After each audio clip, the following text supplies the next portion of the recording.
What's up, queens? It's your girl Liv, and I am back with another video. So this video is going to be an update to my most previous video that I uploaded last week, talking about what I was going to speak with my surgeon about at my 6 months post-op visit.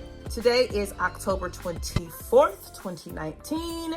If you ladies have not seen my most recent video, please go ahead and click the link over here. And if there isn't a link over here, just go through my channel and it's there. Watch it.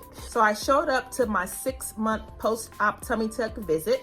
Got into the room. Her assistant came in first. She handed me a robe to put on, and she had me take off everything except for my underwear and my shirt. After I did all that, she came back in, and this is where they start to take pictures. Every time you go for a post-op visit, they'll take pictures just to see where you're at, so they can go ahead and compare them to your before photos. My surgeon always gives me copies of those photos, so that way I can have them for my records as well. So then she proceeded to ask me if I had any concerns, so that way she can convey them to the surgeon before the surgeon came into the room, so that way she can have a general idea of what I'm going to be talking to her about before she gets in there. All right, so Dr. Kaplan comes in, and she takes a look at everything, and then she proceeds to ask me what my concerns were, what my concerns are at this point.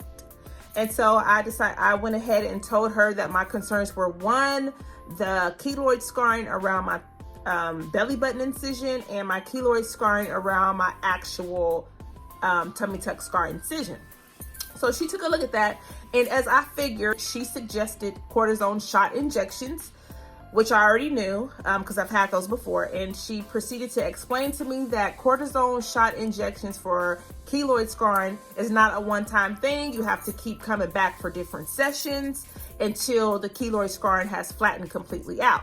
So she told me that I probably will be coming every 3 weeks until the keloid scarring is completely gone. So she did the first injection while I was there. She did it around the belly button area. She injected all three, let me put it over here. She injected all 3 lines of the keloid scarring, like the shape of the keloid scarring, because there's a scar around the whole belly button. So she injected all those areas with the cortisone. She did not inject any in the areas that's on my tummy tuck scar incision itself. She wanted to wait until my next session to inject that area, just so she can see if the amount that she's using for the belly button scars is enough. So that way when she comes back, she can see how much is flattened out, and she can see if she needs to up the dose a little bit, so that way she can go ahead and start injecting the areas on my incision.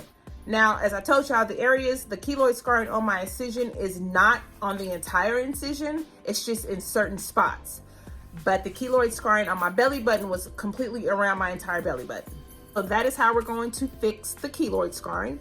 Now, my second concern was my lower flanks. Remember, I told y'all that I felt like there was no liposuctioning done in that area. If any at all, it was very minimal. And then I also told y'all how that one side looked as if they started liposuction and then didn't finish it because it had lumps and dips in it. And I didn't like that. So she looked at all of that, and then the first thing she asked me, which kind of took me aback a little bit, but I had to think about why she asked me that. So the first thing she asked me is how was my diet and how was I eating and was I exercising? So at first I'm thinking, I know good and well this heifer ain't sitting here about to sit up and say that my lower flanks is looking like that because I'm eating crazy. But if you think about it, some people do mess up their results by eating heavily and not working out and just being lazy. However, I didn't do that because, first of all, I am going to protect my investment, honey. That money is an investment, and I am not about to mess it up for food. No, ma'am. So after she asked me, I proceeded to explain to her that no, I eat very well. I watch what I eat. I work out at least 3 or 4 times a week. So I knew that that wasn't the problem. And so she was like, okay, well, I just generally ask that question just in case, because sometimes I do have patients that do start overeating and they don't stop, and then their results end up, After I explained that to her, she was just like, okay. She said, well, we did take out fact, we did actually liposuction those areas. She said that we took out 1.5 liters on each side, and she also showed me the pictures and everything. So I have pictures of that too. And she explained to me, she was like, sometimes it's not enough, but they generally go for taking out 2 liters depending on what your size and your body type is. I guess for my size, she felt like 1.5 liters would have been enough. But she also said to fix that, I can come in at any time and she can re-liposuction those areas. And then I also asked her, how about that bra fat area up in there? Can we get a little, put a little, can we do a little suctioning on that too? Because remember I told y'all, I showed y'all my bra fat area, and I was like, I didn't pay to have that liposuction just because I did not have the coins to do so.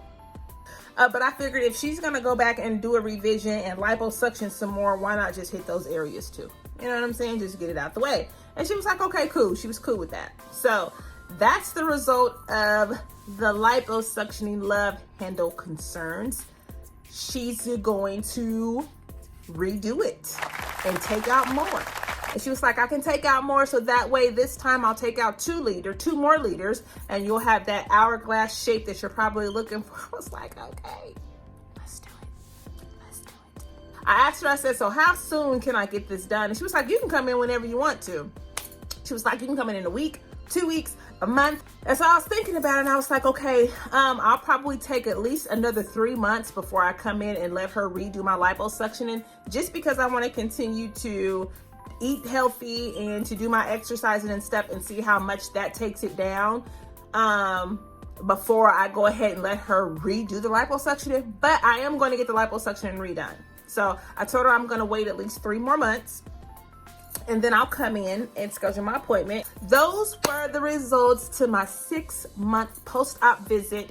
To recap this video, I went in to show her that I had some keloid scarring in some areas and that I did not like them and I wanted them to be addressed. She addressed that with cortisone shots. We're going to continue sessions with that until the keloid scarrings have flattened out.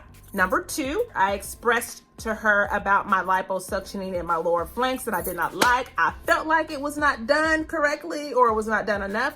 She's okay with that. We're going to go in and redo it and take out more. And we also going to grab that bra fat too. And so I am happy with the way that my post-op visit went. I got the answers that I wanted. And she also said that I am healing very well.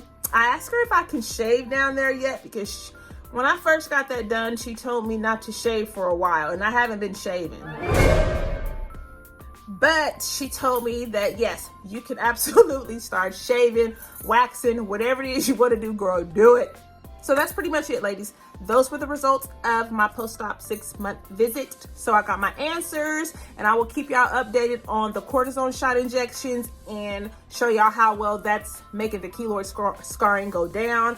And I will also keep y'all updated on when I go to redo the liposuctioning in my lower flanks and in my upper bra fat area. I will bring y'all along with me for that. Yeah, ladies, if you have any questions, you just put them down in the comment section below. Y'all talk to me and I always talk back. Let me know if y'all feel like at times that your surgery didn't turn out the way that you wanted. So those of you that are going through the same thing, we can kind of share our thoughts and share how we fixed the situation. And for those of you that are just researching before you get your surgery done, I mean, this is a great way for you guys to find out, you know, what things could possibly happen after your surgery, what kind of things you could possibly go through, what things may go wrong, what things may not go wrong, you know. So I hope this video helps somebody. Thank y'all so much for watching. And remember, ladies, to rock in your purpose and always live in your truth. Not nobody else's, but yours.